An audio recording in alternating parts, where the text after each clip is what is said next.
আল্লাহ তাআলা যদি আপনার থেকে কিছু কেড়ে নেয়, বুঝে নেবেন সেটা আপনার জন্য ভালোর চাইতে ক্ষতির সম্ভাবনা বেশি বলে রব সেটা কেড়ে নিয়েছেন।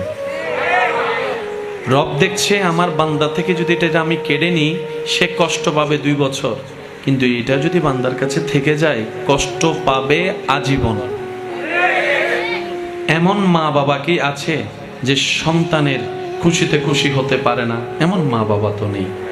তা আমরা মা বাবা যারা আছে, সন্তানের মা বাবা, এই সন্তানের মা বাবারা সব সময় চেষ্টা করে সন্তানের ইচ্ছাগুলো পূরণ করার জন্য। কথা বলেন ঠিক কিনা?